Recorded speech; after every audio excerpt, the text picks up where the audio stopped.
এটা হচ্ছে আমাদের বাড়ি। তো আমাদের বাগানে যাওয়ার রাস্তা। এখন রাস্তাঘাটে এত পরিমাণ রাসেল ভাইপার বের হয়ে গেছে, তো হচ্ছে বাইরে বের হওয়া অনেকটাই রিস্ক।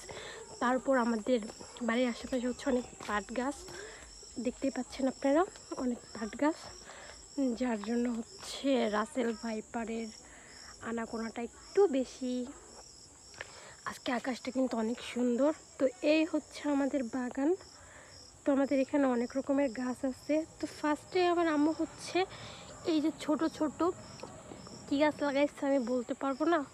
তো হচ্ছে এই যে পুঁই গাছগুলো লাগাইছে, পুঁই গাছগুলো মাত্র হচ্ছে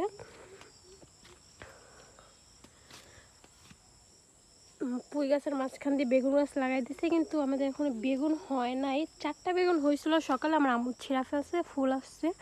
তো এই যে একটা আম গাছ লাগাইছে।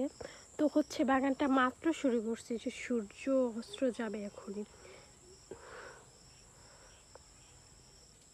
সত্যি অনেক সুন্দর করে। আরও মাঝখানে ঢেঁড়স গাছ আছে, তো আমি আপনাদের আস্তে আস্তে দেখাবো। তো হচ্ছে এগুলো হচ্ছে আমাদের আম গাছ, এখানে বাগানে আসার রাস্তা। তো হচ্ছে এটা হচ্ছে সজনে ডাঁটা গাছ, মাত্র লাগাইছে এটা, মাত্র মানে হয়েছে, এটা ডাল লাগাইছে, তো ডাল থেকে ডাঁটা গাছ লাগানো আছে। তো গাছ এই যে নিচ দিয়েও আমার আম্মু অনেক গাছ লাগাই দিছে। এগুলো হচ্ছে দন্দুল গাছ, অসাধারণ। তো হচ্ছে এই যে হচ্ছে সিম গাছ লাগানো হয়েছে, এখন তো সিম বের হয় নাই। সিম গাছে এই যে এগুলা দিয়ে রাখছে, এগুলো কী বলে, এগুলো আপনারা সুন্দর করে চিনবেন। আর এই হচ্ছে ঢেঁড়স গাছ, ঢেঁড়স গাছে অনেক ঢেঁড়স হয়েছে, অটোমেটিকলি অনেক ঢেঁড়স হয়ে গেছে।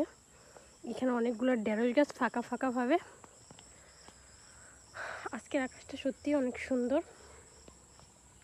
এর মধ্যে হচ্ছে আরেকটা গাছ লাগাইছে, সেটা হচ্ছে আপনারাই দেখুন, এই যে কচু গাছগুলো। এইখানে হচ্ছে ওই জায়গাটা বসে আমি রান্না করতাম, ওই যে জানালা দেখছেন, আর দেখাইতাম যে লেক, এই যে লেকটা ভৈরা, এই যে আমার সাইব হচ্ছে এই ফুল গাছগুলো লাগাইছে। তো হচ্ছে আজকের বলো কি